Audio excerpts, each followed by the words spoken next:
shortly to this session, the EVPA e-talk on systems mapping for impact capital providers. You're very welcome. My name is Anja König. I lead transformative finance at EVPA. I'm here with my colleagues Isabelle and Tess from the community team at EVPA, and our speakers and guests for today. I will introduce them in a minute. But before I do this, just a few words on the timing. We have around 90 minutes available today. It's really a pleasure for you to be able to spend that time with us. I hope you will stay there until the end. We will start with an introduction by our speakers and guests, and then we'll have a short interview, and then hopefully we'll be able to engage in a discussion that goes a little bit more into the depth of some of these questions. So before we start, I just wanted to give you a little bit of an overview on the EVPA narrative around transformative finance and why we are actually doing these sessions. We believe at EVPA that in view of the significance of the societal challenges that we're facing, we really need to rethink the way we intervene into these systems and address these challenges. Some of us would even go a little bit further and question the fundamentals of the economic and financial systems that produce results that where only few benefits, and some would say that nobody wants. Whatever it may be, these systems are characterized by a huge level of complexity, and I think we can go to the next slide.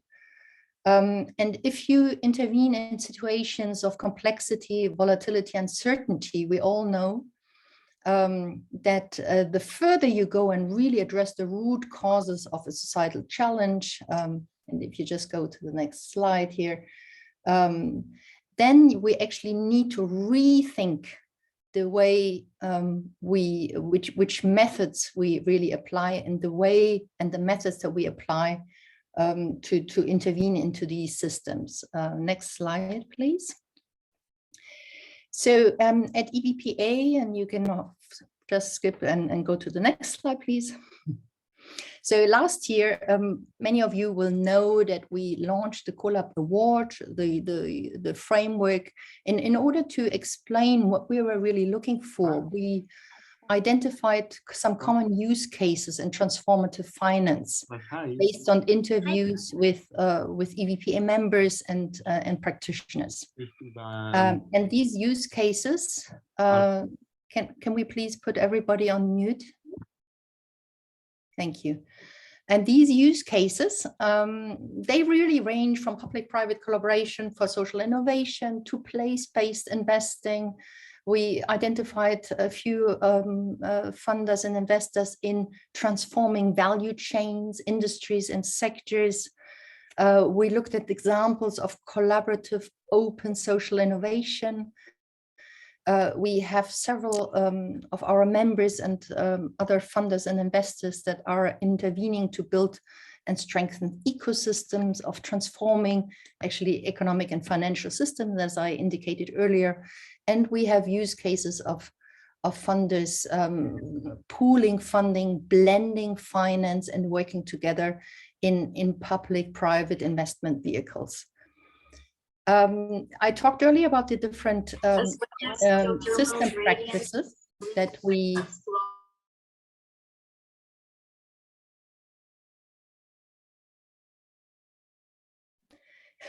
now I have also been muted. If you go to the next slide, we categorize the system practices, and we identified 5 main areas of system practices. One is the whole area of system diagnostics. The second one, system change strategy. The third one, management impact assessment and learning practices. The fourth one, collaboration practices. And the fifth one, And I would argue maybe the one that is core to all of these practices are the leadership, governance, and cultural aspects that are important for all of these practices. So we had a deep dive in June this year on collaboration practices. We will dive into system change strategy development and parts of impact assessment learning during the Impact Week, the EBPA Impact Week in December. And today we really want to focus on the system practices of system diagnostics, of which systems mapping is actually an important part. We actually would like to find out from you who is in the room and yeah, what your experience is on system practices, and maybe we can close the presentation so that we can all see each other and just get a feel from you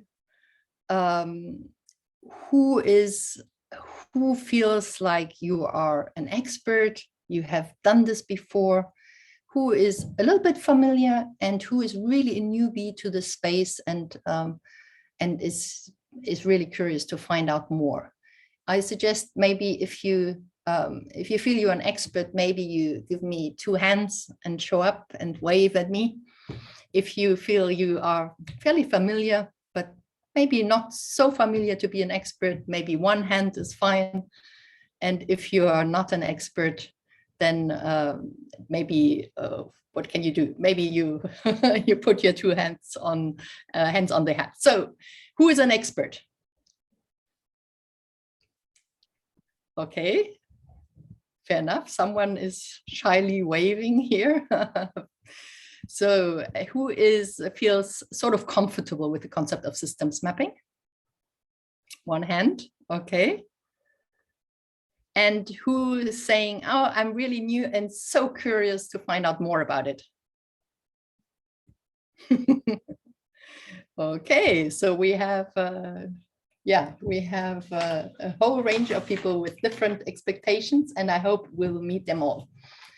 Wonderful. So let me just find out from you who, maybe you can give us an example of if you are a capital provider of a systems map, or if you can give me an example of a systems map where a capital provider, to your knowledge, has been very largely involved and has been driving this process forward. Just put it, the name of the capital provider, if it's not yourself, into the chat, plus the name of the systems map that has been developed. Just think a little bit about it.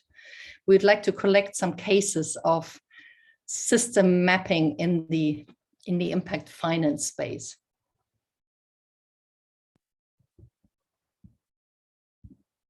I give you a few seconds to write it down, and it's not going to get lost. So what we're going to do is we're going to collect these examples and we will send them back to you after the session.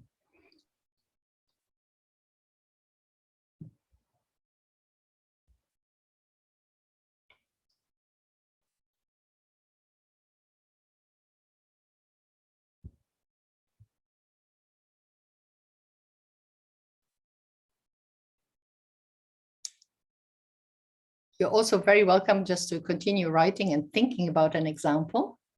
I'm sure there are some examples. While we ask you a little bit about those of you who have some experience with systems mapping, I'd just like to find out from you, and we prepared a small poll for that. If you can please show the poll, Isabel. We'd like to find out from you how difficult you found the systems mapping that you undertook. So you can scan the QR code, or you go on slido.com and you put in the numbers that you see here on the screen.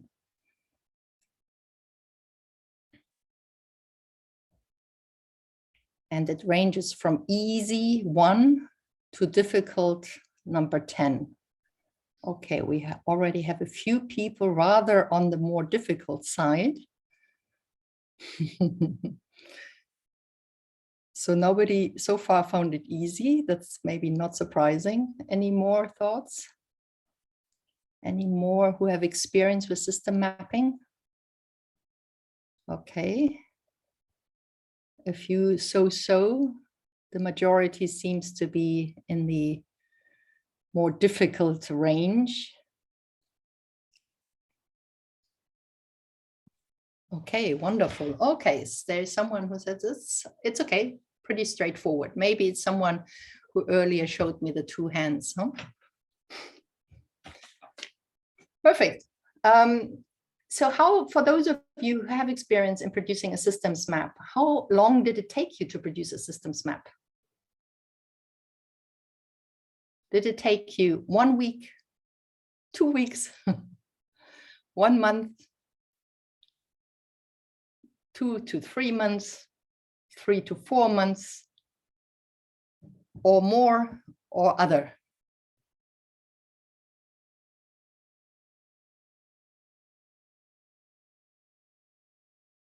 Okay, 3 to 4 months, so rather longer than shorter. So someone is saying, Anat is saying we were short on time, so it wasn't a full map.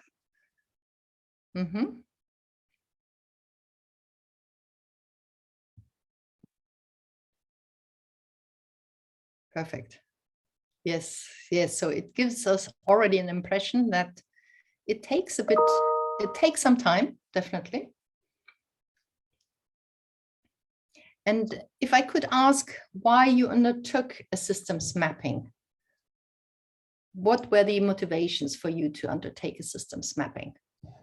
Was it about gaining clarity about the system's dynamics? Was it about finding the leverage for the most suitable intervention? Was it to enhance your ability to act more strategically? Was it about learning and adaptation, or other? I think there's a chance that you can tick actually more than one box.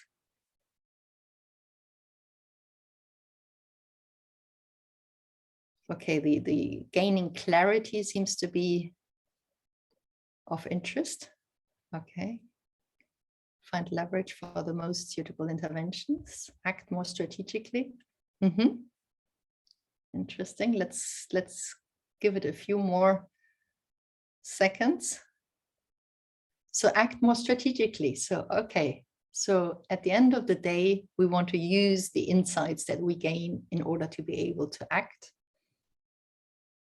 Very interesting. Thank you so much. So now let's hear from Rob about the systems mapping and why we would need it. So a short introduction to Rob. He is actually a systems and complexity coach at Omega Group and a lead trainer, and many of you will know him from the Acumen Academy systems practices course. I actually also did the course a couple of years ago, and I had you on my radar screen for a long time. So it's a real pleasure to have you here. So tell me, Rob, why actually did Omega Group hire you as a systems and complexity coach? I really love this term. And what can you tell us about systems mapping? Sure. First of all, just thank you for having me here and welcome, and thanks for everybody for being here. The short story about why they hired me would be a conversation I had with one of the leaders of the group, which is a family of organizations, just in case folks aren't familiar with it. That basically, this person said, I think we need what you do. And I said, what do you need and what do you think that I do? And they basically said, look, we're having significant impacts across our family of foundations and investors. And we think it's not quite at the level we want it to be, that we could have more sort of cumulative impact, more societal level impact. And we think that one of the reasons that will help us get there, when things help us get there, is understanding systems and grappling with complexity. And that's what I had been doing. And I just written something on that, and they had read that, and they said, we're calling you. So eventually I came in half-time in 2014, full-time in 2015, and we've been working across the family of organizations on honing these practices. And I would say, you know, nobody's an expert, right? We're always learning, right? So I think I'm ahead of most people as they get into this, but you know, they soon catch up and get past me, I think. One other thing about the difficulty piece that people rated in their questions. Again, a short anecdote, Nanya, you got to stop me from telling anecdotes because I could do this all morning. Morning for me anyway. So I was talking with one of our teams, one of the leaders of one of our teams after a long session, and we were talking about, you know, how to help the team work through this, and they're having a hard time with certain things. And I said, his name was Peter. I said, Peter, you just got to know that this is really hard. And I didn't use the word really. I used a word you can't say on American television. And he just stopped and he said, you got to say that to the team. And I said, what? He said, you got to tell them it's really hard. And because they think they don't get it. They think they're the reason why this is hard. I was like, no. You can be an expert at this and it's still really hard. It's still really complicated and difficult to do. So let me jump into the what and why around systems mapping and give you a bit of an example of one of our projects in this realm. So we can go to the next slide. So the basic idea of systems mapping is almost not to get too focused on the map as a product, because it's not an actual map in a conventional sense. It's a mental model. It's a way of imagining things. More important though, it's a way to understand a complex system well enough to support engaging that system.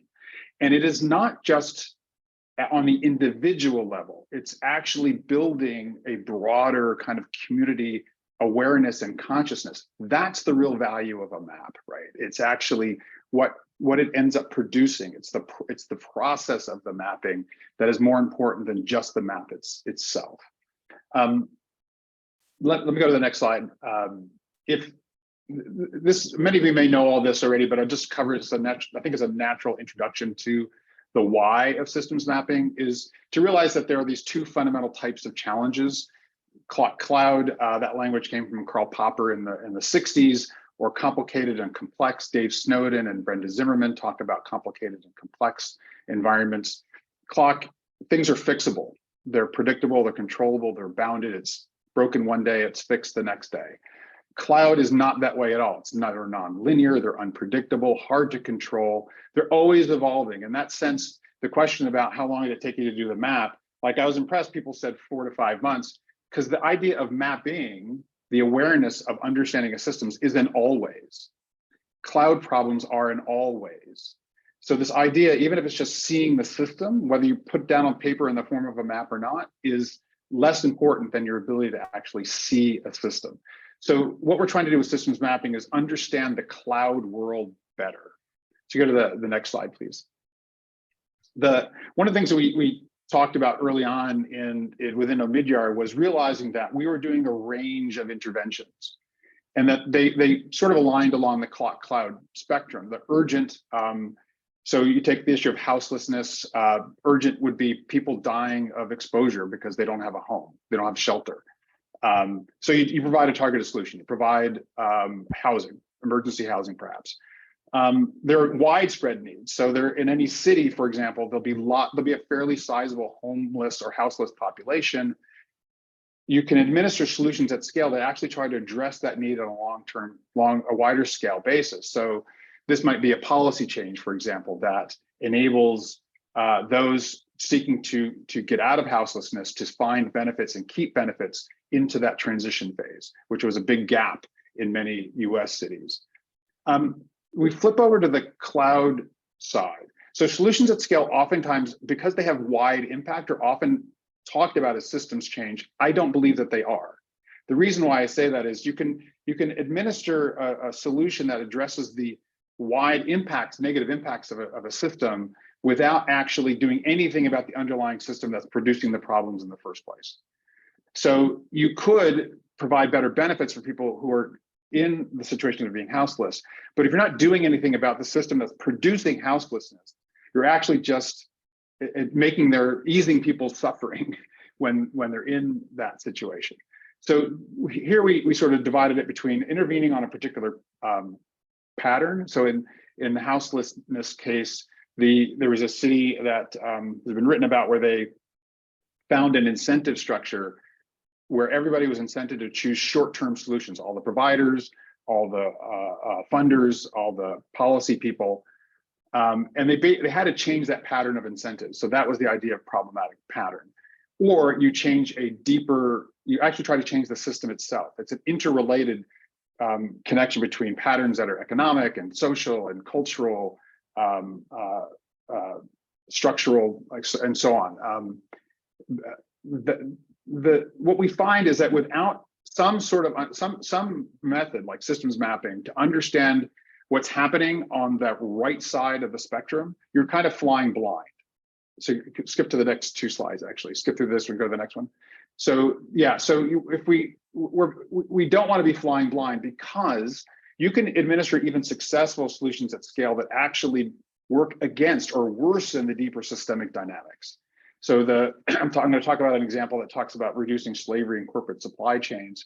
One approach that people use to lower the numbers of slaves in corporate supply chains was to actually buy people out of slavery.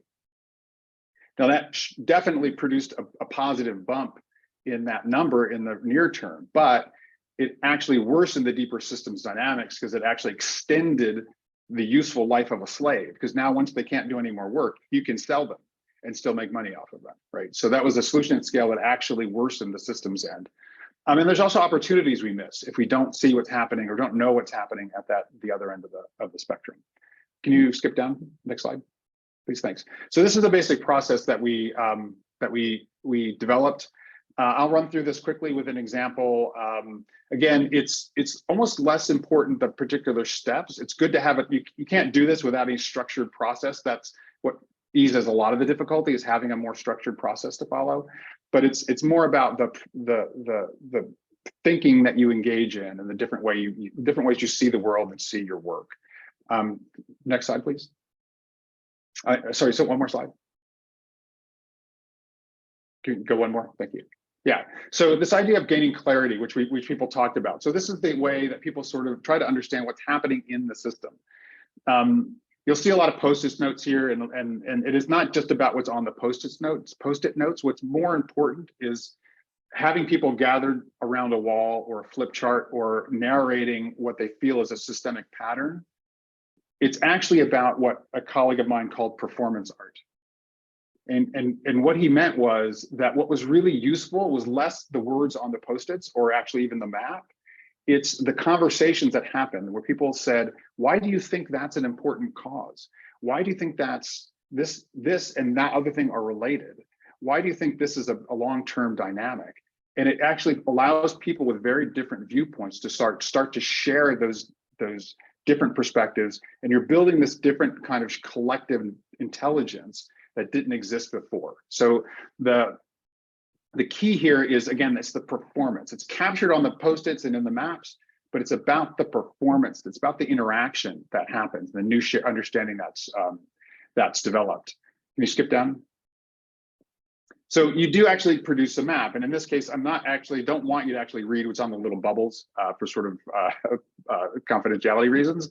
But this is an idea of what a map might ultimately produce. So what those people were doing in the previous slide was generating the individual feedback loops, which you can see here. Here they're all connected. And the idea of a map is it connects feedback loops.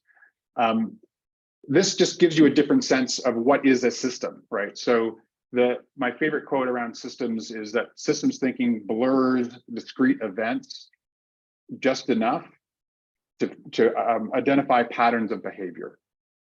So we're blurring the discrete events to see the patterns and how those patterns are connected. Can you go to the next slide? What do we do with that? So this idea of starting to find leverage, we literally have people interact with the map and say, where is the system frozen? Those are the little blue stickies that you see. Where are there bright spots? Those are the yellow stickies. So in other words, things that are happening that are nascent and small, but could be amplified. Where is it a mixed bag? So that sometimes a factor or dynamic leads to a positive outcome, sometimes to a negative outcome. How do we shift that balance so that it's more positive than negative? That's an idea of a mixed bag. And where is there energy for change? The purples are the energy for change. Where is the system wanting to change, but it needs to be unleashed in some way? And again, it's important for a team to do this, but more important for a broader section of systems actors to do this. So they understand their system as a complex system and how they can start to engage in it. And they can, without the shared understanding and the shared vision, it's hard to do shared learning. And you can't change a system without lots of people engaging in shared learning and adapting and then acting on that. If we can go to the next slide. So in terms of acting strategically, we then use those maps to build strategies. So what you're seeing here is this strategy had 3 different components to it. There's the maroon that's in the sort of lower center, the orange, which is in the upper left, and the sort of black and green that's in kind of the mid upper left. Here, this was about slavery and corporate supply chain. So one of the dynamics, there were 3 dynamics identified here. One was around the behavior of investors. So could they change the behavior of investors so that they took the risk of slavery into account when they valued an investment? So that was the sort of outer orange set of dynamics. Another one was around the relationship between civil society and government in countries where there was slavery. Could they change that from a dominant adversarial relationship to a dominant collaborative relationship? That was a bit more complex, as you can see by lots of the other areas. The maroon section was around changing how they developed supply chain transparency tools, but more importantly, they changed the relationship between those that were developing and advocating for the tools and those that needed the tools, which was a very adversarial relationship and a kind of naming and shaming relationship. It wasn't to do away with the naming and shaming, but it was actually to change that, build a more collaborative relationship when it came to understanding and detecting slavery in supply chains. So then if we go to the next one around learning and adapting, this to close out here on the story, what you basically see is after a year or 2 years of a strategy, you can start to say, what did we learn about the system? So the ABCD you see there on the right were 4 major learnings about the system, how they understood it, and how they were engaging it. What was working, what was not working, what did they miss, and what did they get wrong, and what new things could they add? That's what the ABCD is. It's changing their understanding of the system. If you go to the next slide. And then this is part of a strategy presentation back to a board after they had been in this process for about a year and a half, 2 years. What were the original assumptions? What were the key learnings? What does that mean for their strategy, right? This is about how they change, how they're engaging and understanding the system. Next slide. So then it led to a couple big changes in how their strategy. So these were around, they were getting much faster traction in part of the system than they had expected, which was around civil society and government, and also around the supply chain development and the engaging of corporations, especially in supporting that effort. So again, the map is not a map in the conventional sense. The important thing is that it's an ongoing process of learning and adapting. It's an initial process of shared consciousness building and then learning and adapting. It helps the people in the system to see the system. We don't change systems. Systems change best when systems change themselves. Our role is help the system see itself, to then act on that, and then to continue to adapt and learn based on that. And the map is only as good as the people in the process used to build the map. You can do it in 3 days. You can do it with 5 people. You can do it in 5 months with 120 people or more, right? Depending on who you want to involve and how you want to involve them.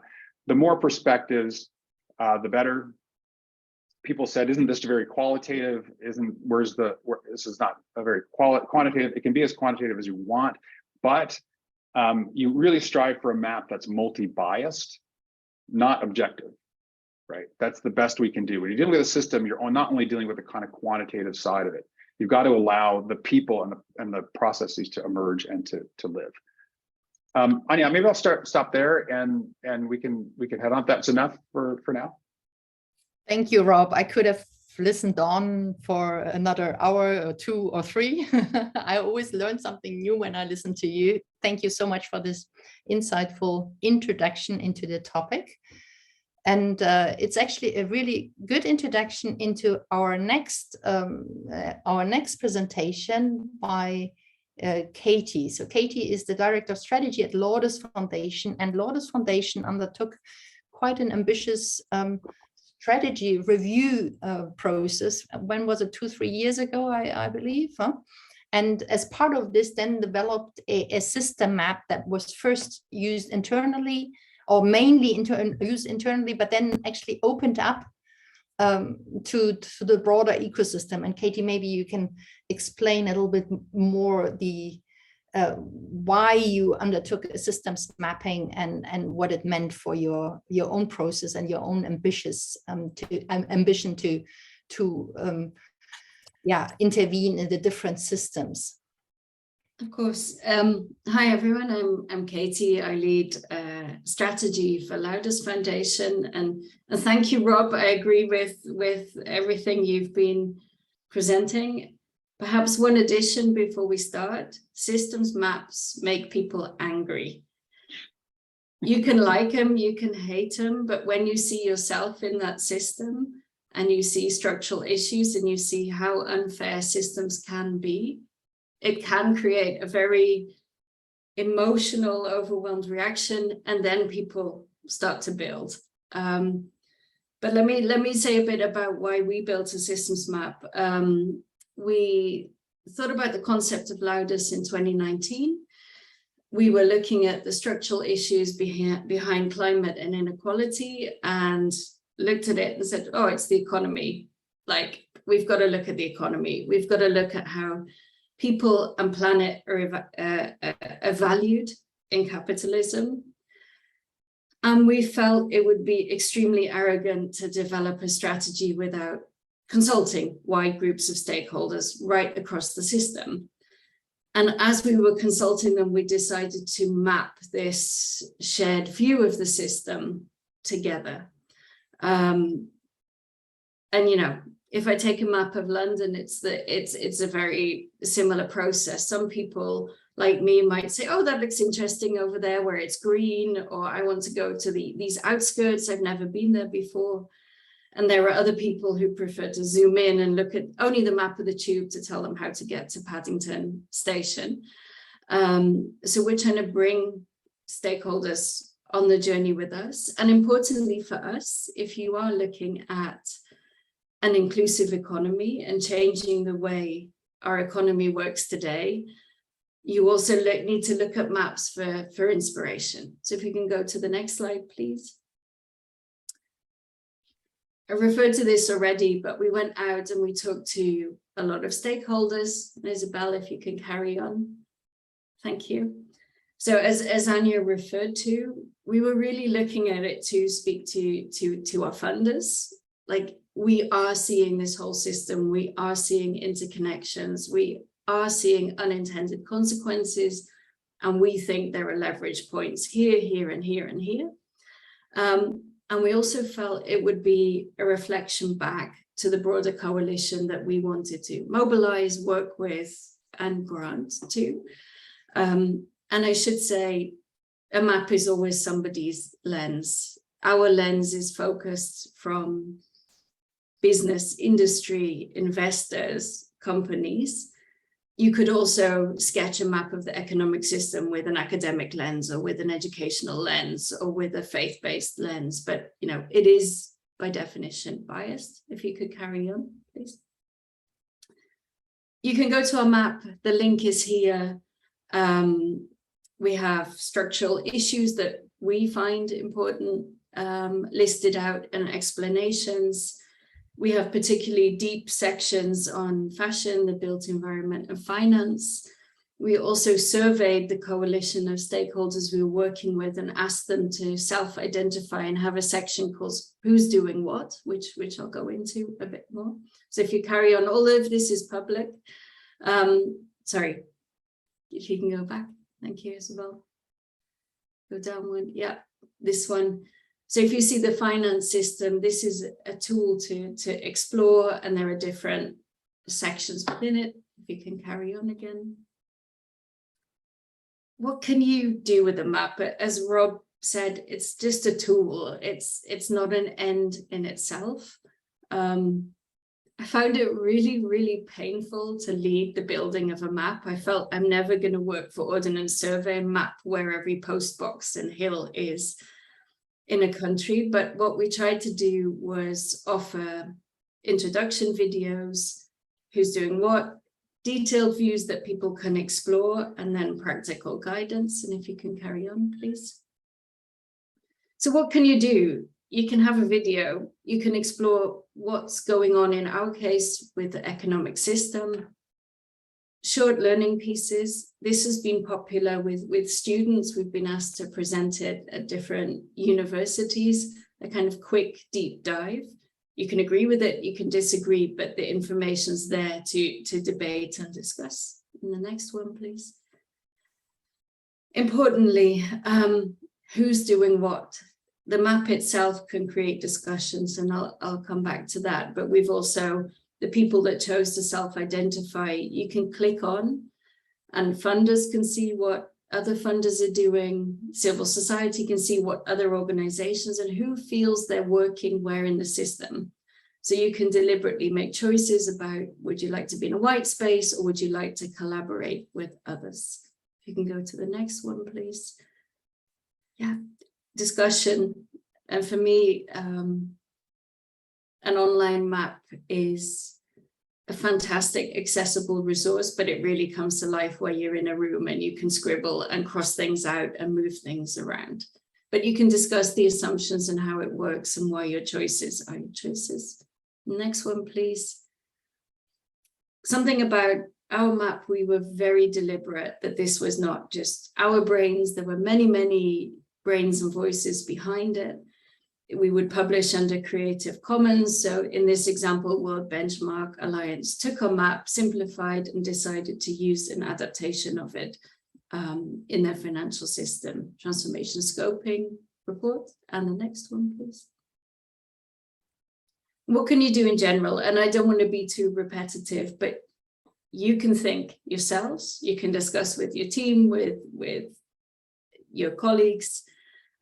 You can make connections, you can share perspectives, build views, you can equip coalitions. And I want to end in the shared vision, because you don't need to agree on everything and where you're going to act.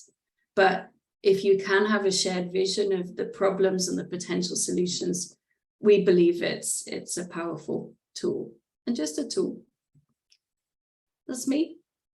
Thank you, Katie. That's wonderful. It's so inspiring to hear how this has been really applied in practice, and to the kind of big challenges that you're really applying this to, like the build industry, the fashion industry, the finance industry, and also looking at your portfolio of investments and engagements. You really think this through in every step that you do, and every engagement investment that you make, it is really behind it. So really good example.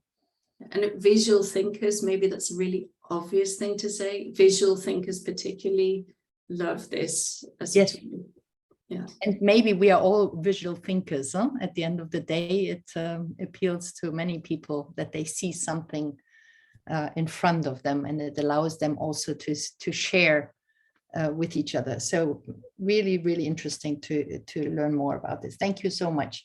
Now let's move on to Dominic and Thomas of the TransCap initiative. So Dominic is actually the space building lead, and I love this title, the space building lead of the TransCap initiative, and Dominic leads the Net Zero Mobility project at the TransCap initiative, and they just recently engaged on a systems mapping for the mobility project in Zurich and the wider Zurich region.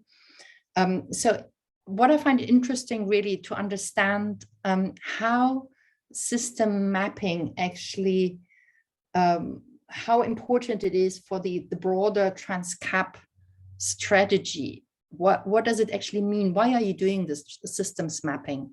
as part of the broader context of what you're trying to do under the TransCap initiative. Thank you. It's Dominic going first. Yeah.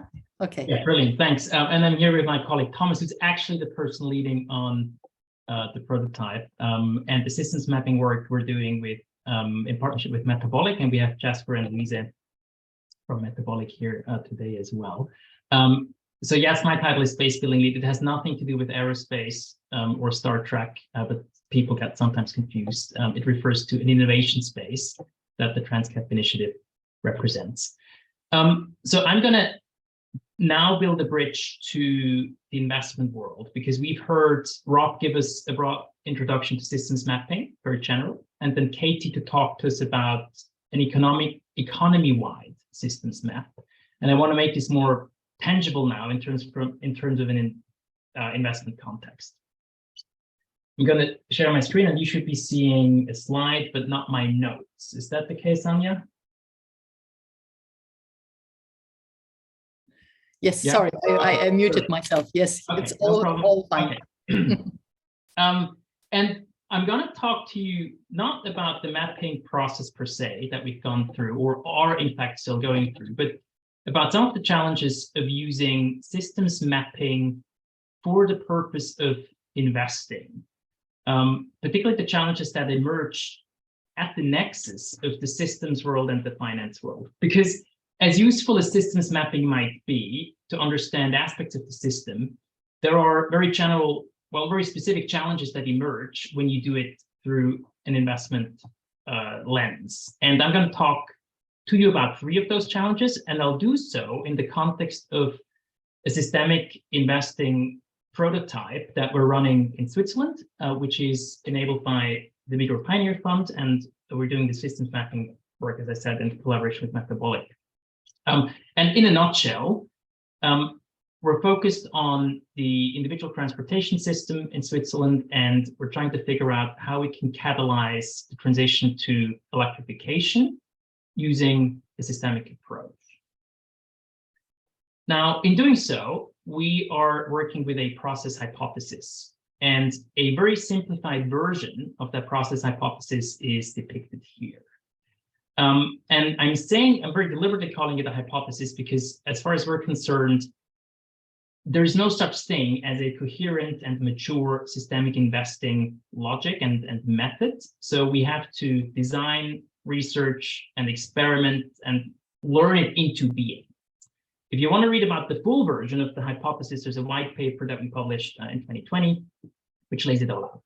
But in a nutshell, the process boils down to this. First, define your intent. What's the system you want to change, and what kind of change would you like to see? Second, analyze the system. Basically, what I'm going to talk about, or what we're now talking about in this symposium. Third, build a strategic portfolio of investments at critical points in the system. And then fourth, nest those investments within a broader systems change program. And then finally, measure impact, evaluate the effect that your activities have on the system, sense make around that so that you can repeat the process. So let's talk about the challenges that emerge in the analytical step, in the systems mapping step. The first is an information aggregation challenge. Many systems map are very high level, and as a result of that, they're not necessarily actionable. So if we had drilled down into one of the causal loop diagrams that Rob showed us, we would have learned that one of the issues in his map was that government was corrupt and that consumers were indifferent. And that was a very sort of useful finding for this particular analytical exercise, but it doesn't necessarily tell you how to then intervene in those systems, let alone where to invest. So what we need is 2 things. We need a systems mapping approach that is tailored to an investment context. How do you map depends a lot on what you want to learn. And we need to do a lot more design and experimentation to develop a mapping process that's useful for investors. And secondly, we need to get to a cruising altitude that's right. So Rob said we do systems mapping to not have to fly blindly. That's right, but we also need to decide at what level of altitude to cruise in the first place. So this is very much about the degree of resolution.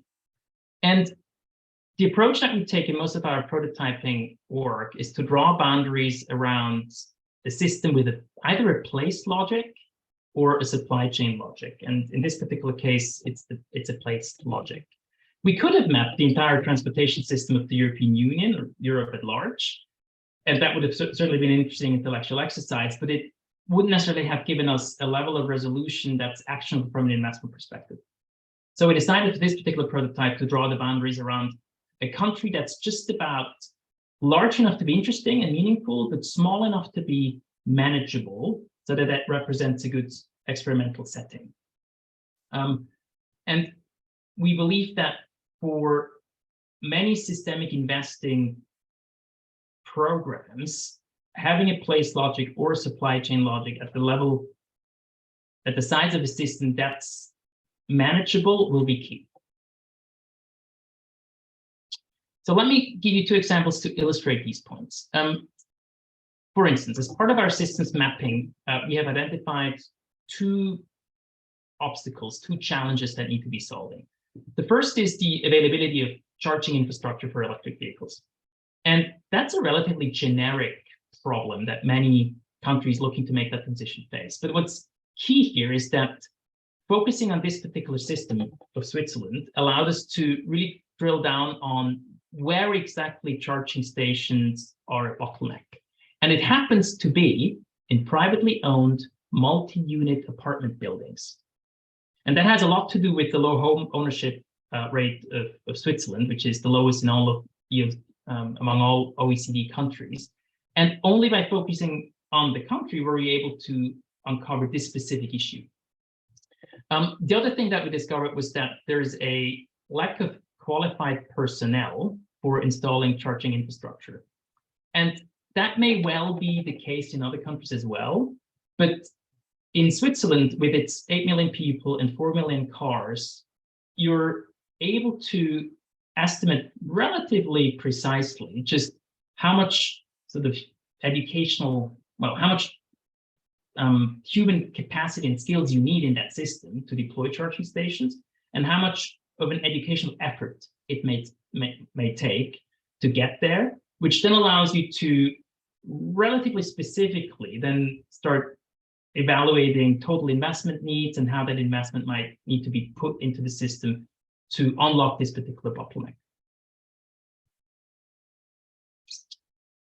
Second challenge is basically one of action coordination. So your systems map might tell you to do things that investors normally don't do.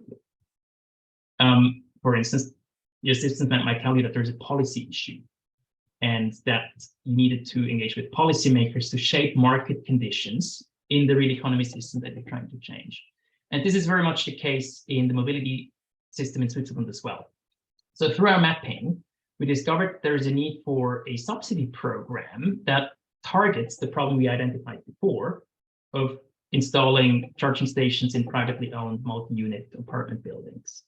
And if we had just put out a press release or report saying, we need more subsidies, politicians please act, it would have never happened, or it will never happen. So as a systemic investor, we need to do something that's much more active than just making a statement or doing direct lobbying. We need to work directly with policymakers to make sure that however that subsidy scheme is designed is actually conducive to solving this particular issue. So we partner with a nonprofit called Expedition Zukunft, which exists to do policy design with representatives of the legislative branch, so with parliamentarians. And in fact, this is me in action in a format that's called Policy Sprint, where we work with parliamentarians and about 25 representatives from key industry, key stakeholders from the mobility systems of industry, academics, innovators, people from the executive branch of the government, etc., to go through a very structured process of policy design. And that's not normally something that an investor would do, but we believe that if you're serious about systemic investing, it's a capability you need to develop. And it brings me to a broader point, this idea that what we need to do is conceive investments not just as isolated from what's happening in other parts of the system, but very much as something that needs to be embedded within the broader systems change program. And we call this nesting. And the key is to do this nesting strategically, right? To have an idea of how these different levers of change hang together, how they're connected, and then try and strategically align your capital deployment with other actors working on these other less, traditionally investable levers of change. Now, the third challenge, and probably the biggest of them all, is that the outputs from systems maps usually aren't readily usable as inputs into an investment process. And this is very much a fundamental issue that has to do with what I call, a little clunkily, I guess, knowledge system integration. So let me make this a little bit more tangible for you. So the world of systems thinking is the world of causal loop diagrams and horizon scanning, iceberg models, and levers of change analysis, and multi-level perspectives, and the three horizon framework. The world of finance is the world of investable universes and pipelines and asset allocations and fact sheets and Excel spreadsheets and risk management and due diligence and all of that. And the problem is that those two worlds don't really touch. You kind of may think they do because they feel close, but fundamentally they don't. And this is very much what we've observed in the past 3 years as we were trying to bring out the message, particularly into the institutional worlds of finance. And when I say they don't touch, I mean that the insights and artifacts that we create in systems mapping don't naturally connect to the knowledge concepts and decision-making tools and accountability frameworks of finance. And it goes way beyond language. It's much more fundamental. How investors see the world, the predictability that they believe the world has, what they see as valuable, what they think needs to be managed, how they make decisions, fundamentally different from how systems modelers see the world. So if you work with extremely sophisticated, progressive, high net worth individuals, these things might not matter. So I can see how the Omidyar group was able to integrate those two worlds quite, well, maybe not easily. I mean, Rob can speak to that, but I can see how that's possible in a setting like that. Because a group like that has much more agency over how they steward financial flows than other players in the financial world. The moment you start talking to institutional investors with more traditional accountability frameworks, the gap is just too large. So a lot of the work that we do is about bridge building, bridging these two worlds. And so this is about language, glossaries, taxonomies, information flow methods, worldviews, etc. And bridges are pieces of infrastructure. So the challenge that we have sort of collectively as a group of people interested in the nexus of system thinking and impact investing is very much one of infrastructure development. So what we are now learning through our Swiss e-mobility prototype is that we have a range of tools to choose from on the system side. Some of them give us descriptive results, like a causal loop diagram. Some of them give us speculative results, like a three horizons framework. And some of them are what we call analytical overlays. So it helps, it's about leverage point identification, additionality, if you care about that, or combinatorial effects, which arise when you bring two investments in strategic relationship with each other. We also know where we need to land to be able to become actionable for investors, right? So very simply here, there's a pre-investment phase, an investment phase, and a post-investment phase. And these are the knowledge concepts that investors deal with, from pipelines to asset allocation, to due diligence, to risk monitoring, etc. So what we're trying to figure out at the moment is, what's the bridge? What are the artifacts, the concepts, the visualizations that let us go from what the systems mapping gives us to what the finance process needs. And these are just some of the hypotheses, right? This is where theory of change comes into play, where you need to come up with what Rob calls a systems change strategy, where we need to develop an idea of what we call funding architecture. So what kind of capital for what kind of intervention point at what point in time, and the nesting strategy of who are the actors that you have to strategically align with. But don't be fooled, this isn't a linear process. This is very much one of going back and forth, because we actually need to know where we land to work backwards to understand what the systems analysis need to give us, and then work forward again to see whether that's actually enough. And so through this iterative process, through this experimentation, we hope that we get a sense for what does the knowledge system on the system side need to look like, what are the bridges, the bridge concepts, and how do these translate into the finance concepts that we need to build. And at the end of the day, I think what will happen is that this isn't just a question of adding one more tool to an existing toolbox. Katie had a quote on her slide saying that you can't use old maps to explore new worlds. And by analogy, you can't do something fundamentally different with your existing toolbox.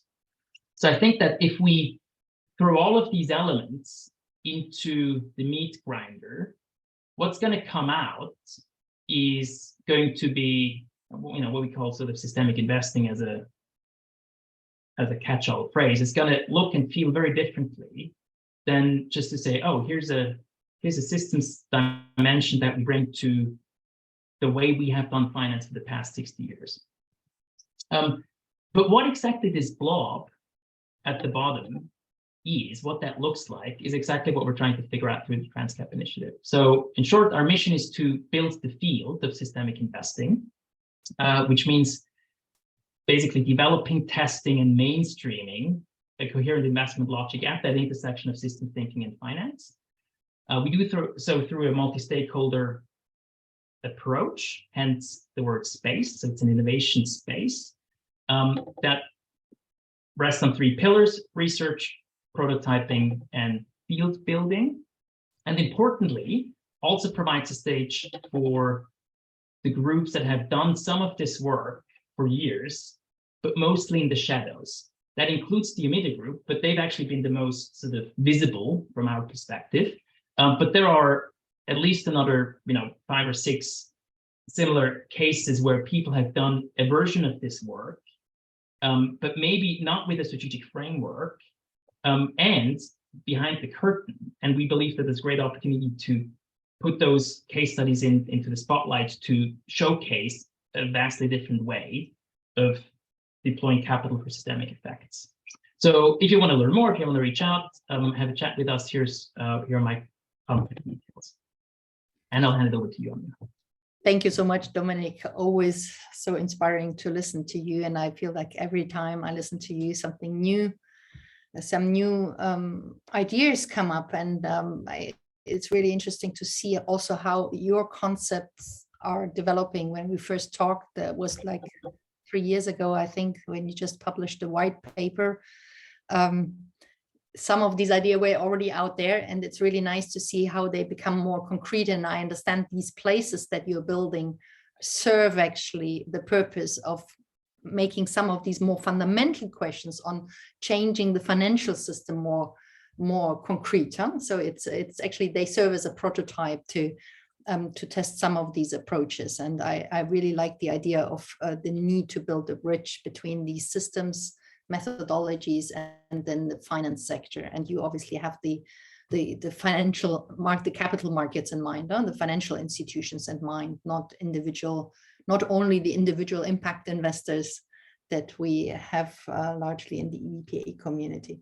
So very interesting. Before I think this idea of bridge building is something that also resonated well with people here in the audience. So I'd like to come back on that. But before I do so, I'd just like to ask Katie and Rob specifically whether there's anything that resonated in what Dominic just shared, and Rob, just maybe if you have some insight. Maybe I ask Katie first, your reaction on what Dominic just shared and how this applies to the Lourdes Foundation. Yeah, so Dominic, you said something so fundamental for me, which I hadn't realized, because we have a finance program, and the linear thinkers in finance among our governors struggle with exactly what you described. So thank you very much for that. Such a clear explanation of those two worlds. It helped me a lot. Yes, and I actually, it's quite interesting because when we last spoke, Katie, remember that we talked about the fact that we realized a lot of the system change work has been done by foundations more in the impact space, and we were wondering really how we can then reach out and include more commercially oriented providers of capital, and how this applies. And it's also actually something we're going to discuss at the Impact Week, at the EBPA Impact Week in the Transformative Finance session, where we're really reflecting on the differences between the more grant-making approach and the opportunities that grant makers have compared to then investors, impact investors, but then also more financially, commercially oriented financial institutions. Anja, can I just add something to what Katie said, and something actually to pick up on something you said? So one important distinction is that what we're trying to figure out is the function of money as one of several levers of change in driving systems transformation. We're not actually primarily interested in figuring out how the financial industry as a system needs to change, because that's what 90% of all other sustainable finance initiatives are trying to crack. And they're never going to get beyond the incrementalism because there's just too much change resistance. But it's no surprise, because this question of what is the role of money in driving systems transformation is underexplored. It's fundamentally, it's not clear. There's not a lot of research around it. Exactly.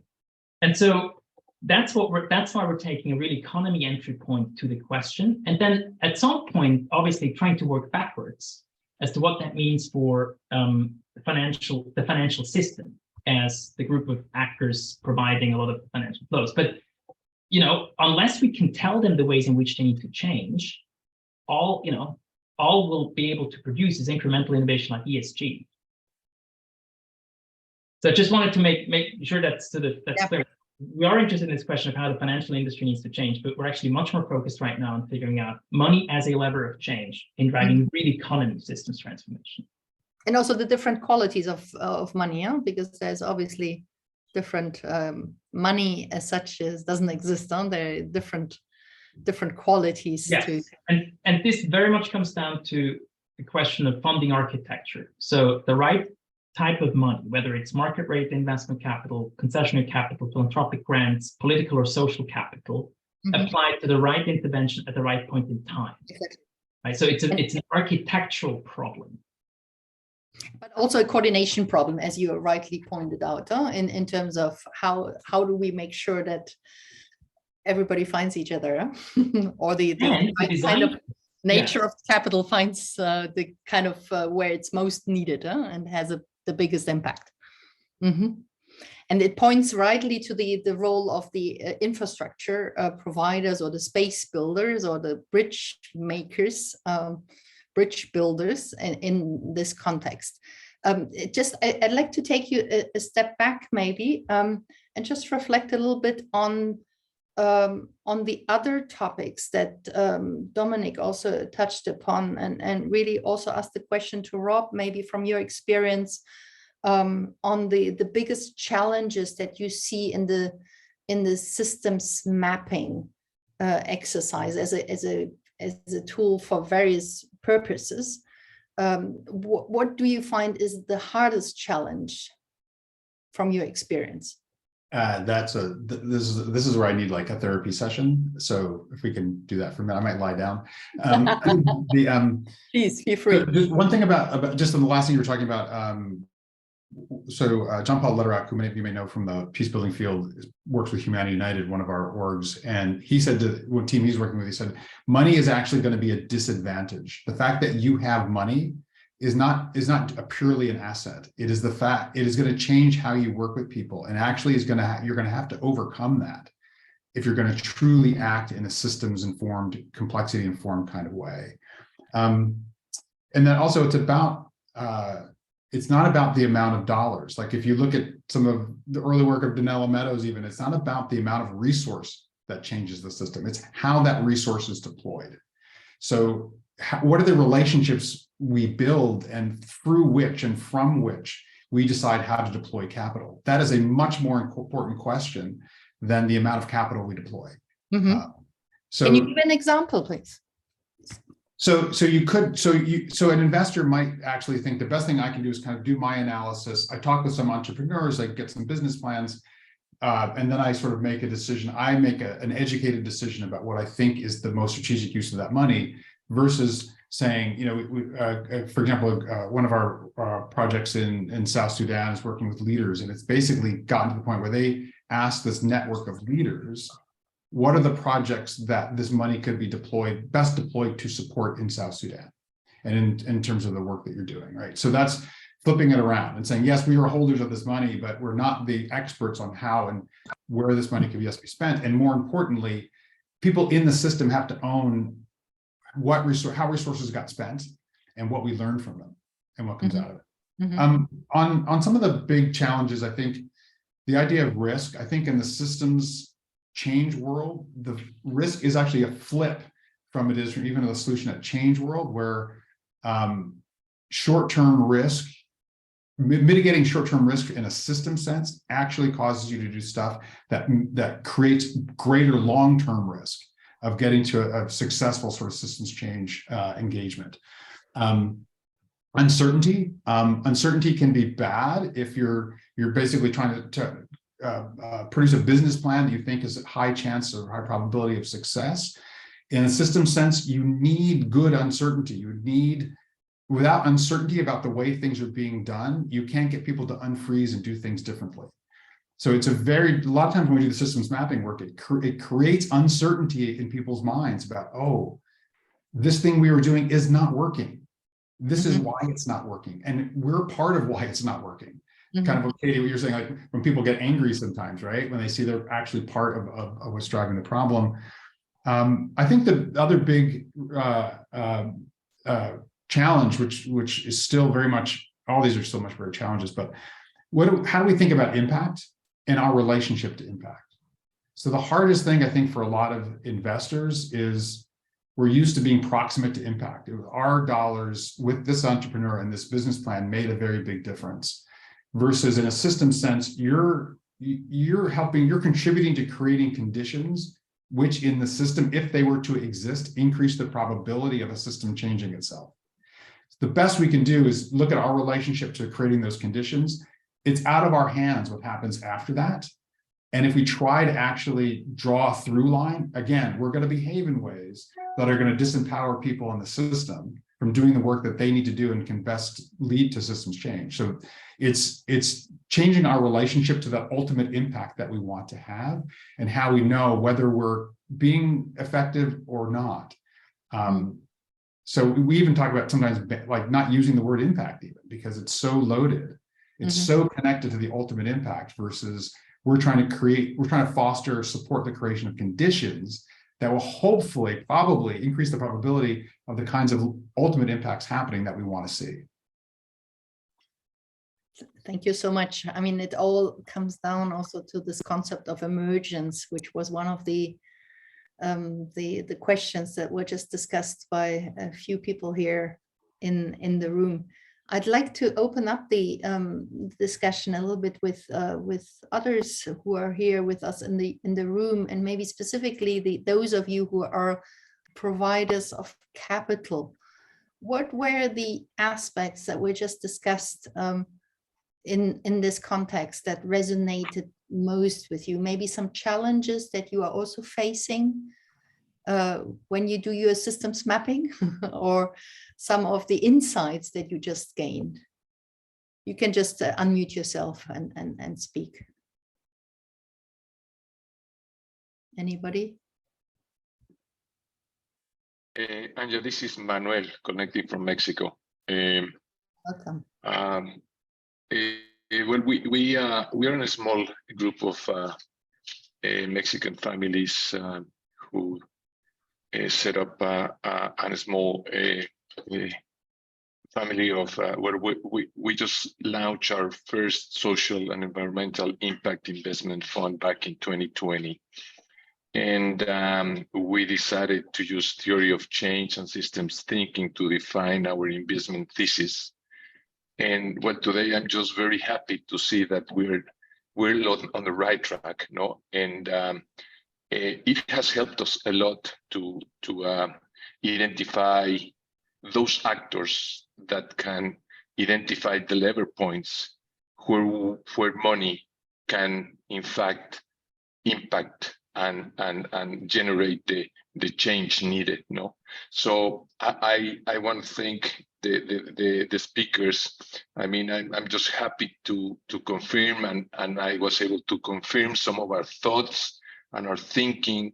And I would say that the only thing that maybe sort of made me think a little bit more about is once you're there and you are already investing in those organizations which we have identified as doing some type or real social, economic, and environmental impact, is how important also it is to identify, monitor, and measure the impact, so that in fact we are leading money towards its highest potential, no?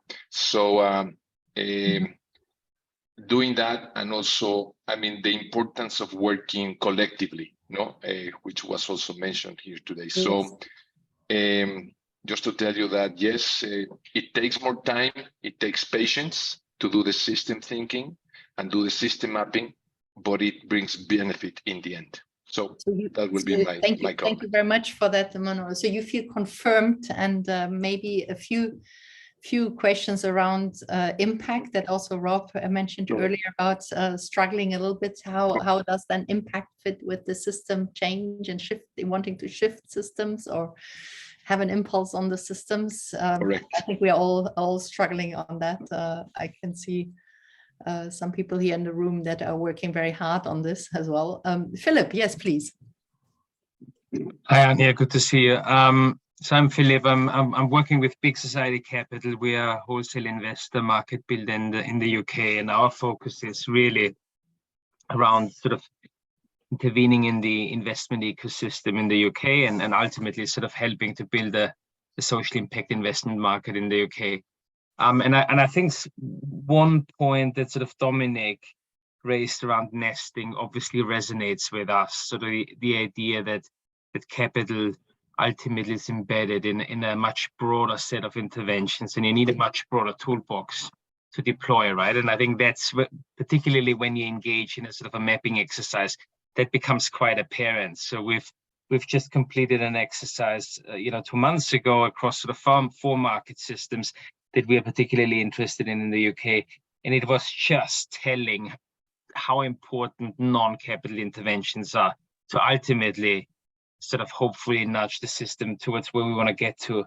And that is really hard, if we look back, I think we will probably look at a 10-year transition from being set up in 2012 as a fairly traditional investment organization to the organization that we are today, and how we have evolved our culture and everything Dominic talks about, sort of our attitude and thinking about risks, the people that we hire, et cetera. So I'm curious. So I guess there's a sort of a question in completely agree on the nesting concept, massive implications, what that means for our institutions, including different sources of capital to do all of that, enable that.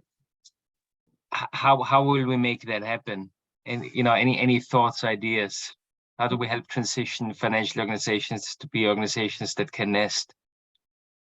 Yeah, and I wonder whether I would have expected you now to say the word of partnerships, huh? That realizing that obviously we can't do it all alone. If we really want have a nested strategy, then we're not going to pull out all these different instruments and tools and capacities and that are needed for a really truly transformative nested strategy. So then Right. effectively it comes down to partnerships. And I understand also that for Big Society Capital, partnership is actually one of the 3 pillars Totally. of intervention. And if you want to hear more about this, actually you join us at the Impact Week in Brussels, where also amongst others, Big Society Capital will be in our Andy, transformative. can I just Yes. jump in with a quick thing?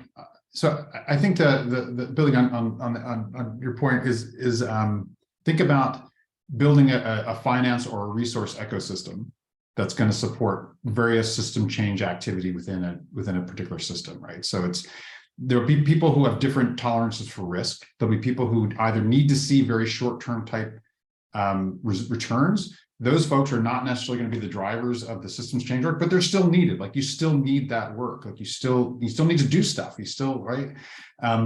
So it might be a combination of investors, of foundations, of other sources, where you can build the different types of capital that you need and the different types of relationships.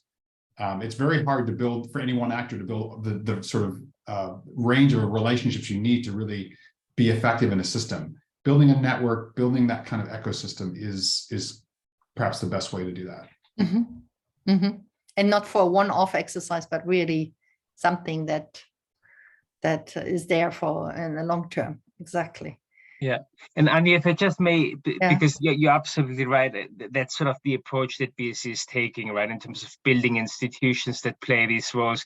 I guess my point was, even the partnering has quite significant implications in terms of internally how you build these types of organizations. Completely appreciate that it's about building the ecosystem, but even that, to be able to partner with the ecosystem, I think is a step that often is sort of not enough appreciated, I guess. It is not enough appreciated, exactly. It's the same as the role of the bridge builder that is not enough appreciated either, as Dominic explained earlier. And it's also just bloody hard. I mean, if you think about, I mean, this is an infrastructure problem, right? And what Rob says about, like, you need an orchestrator, yes, but I mean, who's gonna fund it, right? Yeah. If not foundations or general philanthropists. And how do we make it known that this is needed? If you look at sort of this massive effort around sort of, you know, sustainability transitions, a lot of it is policy, some of it is infrastructure finance for renewable energy, some of it is venture capital, some of it, you know, including venture philanthropy. But there is at almost no level, like European level, national level, absolutely no infrastructure there to do any sort of interesting systems change work at any scale that matters. And it's actually, it's quite frightening. And when we do a lot of work with cities as well, and which is where a lot of these tensions sort of culminate, and the lack of help and support around on the systems front is just, it's shocking. And then they go, you know, we had this interesting conversation with the city of Madrid that was really wanted to do something very progressive and go and talk to, like, build a consortium of other large cities, and then go and form an alliance with banks. And what cities came with their strategies and their plans, with their systems map. And the banks asked for spreadsheets because they asked for projects, right? The cities were looking for a partner. The banks were looking for projects. And it just doesn't, and there's no connector, there's no bridge building infrastructure there. And it's utterly insufficient for the challenge at hand. And it comes, so there's the external component, but there's also, I find it quite interesting that Philip comes back to the question of internal capacities and culture. So there's both the need for the external infrastructure that connects, and the connector basically does that full time as the main job. but then also the capacity within each of these institutions that you actually have someone who is multilingual also, who is able to translate and reach out to people that are beyond, you know, your own microcosmos or that of the industry, and really is able to speak the different languages with the outside world. Yes, indeed. Anybody else who has some thoughts on what has been discussed? Either capital provider or someone who has worked with providers of capital around systems mapping. What is it that resonated most with you in this discussion? What is it really that you think should be on the agenda when we talk about system diagnostics, when we talk about transformative finance? What are the challenges really that are next there for us as a community to address? Yes, Freeman, please. Yeah, thanks. I think one of the things that could you kindly introduce yourself briefly? Oh, sorry. Yeah, my name is Freeman Willerton. I run a firm called Common Intelligence out of Canada here. So I've been involved in and just more of it's not a professional thing, not professional training, but I've been involved in systems mapping for a few years now, and I've actually used a lot of like a product called Kumu that actually I can't pronounce the name, sorry, Omidyar Group, is attached to there. So one of the things that I want to kind of bring into the discussion, actually, when we're talking about this bridge building between systems and finance, is this idea of capitals, and not just financial capital, but all of the capitals. Because when we start really looking, I think, at systems and what's going on in terms of how they function and how they work, we're getting down to exchange, right? And exchange is always information and energy. And ultimately, that's what financial capital, I think, strives to represent. It does a very poor job. It's just something that we've created as humanity for the last, few hundred years or whatever, a few thousand years. But ultimately, we're always trying to exchange information and energy, or some form of, or some sort of complex combination of those. So to me, I think starting to figure out how those capitals interact with each other, at all the way kind of throughout the system.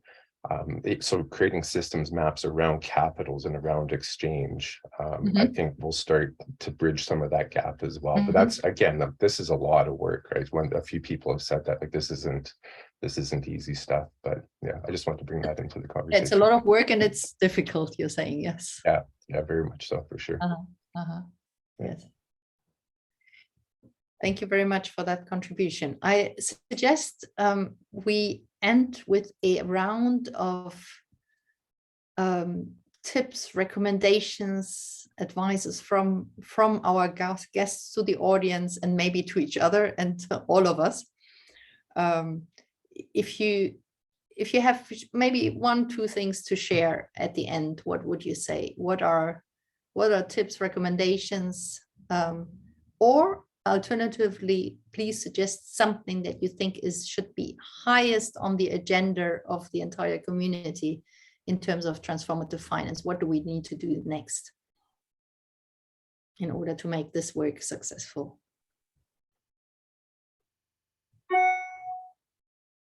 Dominic, do you want to go first? No, Katie has her hand up, so. Okay, sorry, I didn't see that.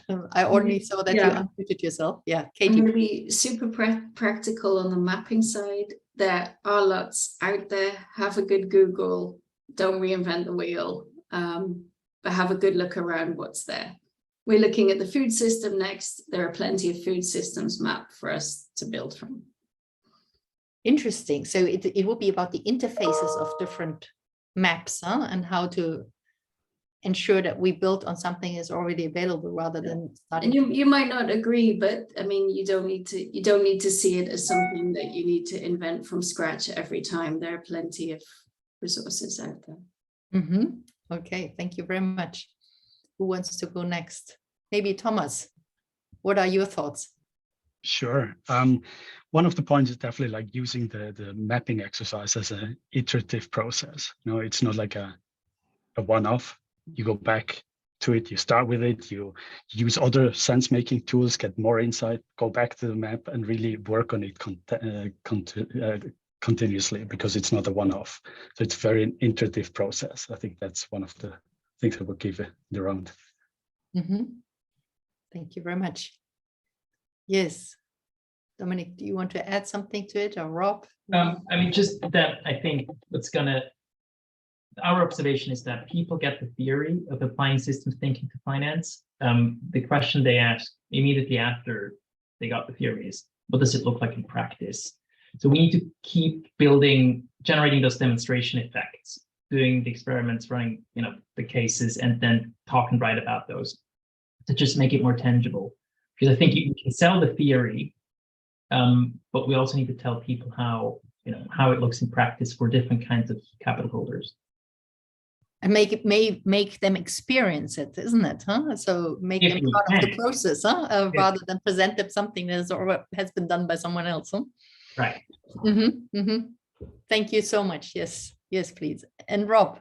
I think I'll pick up on the case point about like systems not make you angry, and Dominic, I think it was your second challenge about it makes investors do things they're not used to doing as investors. And I think that one of the really important critical questions that we steamed through too easily within Omidyar is the question of, are we ready to do this? So any systems change effort means two systems change processes: what we're engaged in externally, but also how we're engaged with that internally. So you can do a systems map, but the question is, then what? Like, so are you equipped to actually use it, to build on it? Or are you going to get angry or frustrated because it's going to tell you to do things that you're not used to doing? So there's a lot of work that really can be usefully done to till the soil so that you can, a systems mapping type work, a systems change type work is really going to take root and not be a seed that you plant and then it just doesn't germinate. It doesn't go anywhere. So think about that question of, are we ready? What would it take for us to actually do this, build the lessons, be iterative, accept a different kind of risk, etc.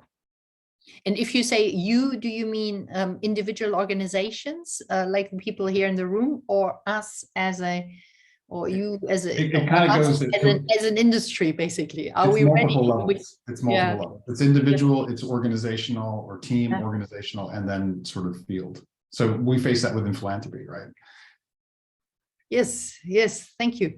I see here a comment of Aline. Aline, why don't you just also comment on it? Yeah, thanks. Happy to. I just realized, and just resonating with what you said, we have a system map or various maps, and what then? And I just realized actually we need to figure out a process that steers the co-creative process that comes after, because my hypothesis is that it needs new types of collaboration. Dominic, you said, then we found results that are actually not within the realm of what investors do. So how do we collaborate differently, and how do we bring stakeholders together? And that needs some thinking. So also all comments made with more attention to the bridge building efforts that we need to actually bring the change about that we want to see. Is not stop with the map only. Yeah. Thanks a lot. And maybe we don't have the methodologies as yet, and the processes established as yet. Thank you so much for this great conversation. Special thanks to our guests, Dominic, Katie, Thomas, Rob, but all of you who contributed today and made this possible. Also special thanks to BMW Foundation, who supported us on Transformative Finance this year. It was wonderful. Otherwise, we would have not been able to do as much. We hope we can continue the conversation at the Impact Week. Please join us, but also even beyond. Thank you so much, and keep in touch. We will send you a feedback form as a follow-up to this event. We will share the slides with you, with the presentations and the contact details. So please do get in touch and continue to engage with us. Thank you so much. Thank you. Thank you. Thank you.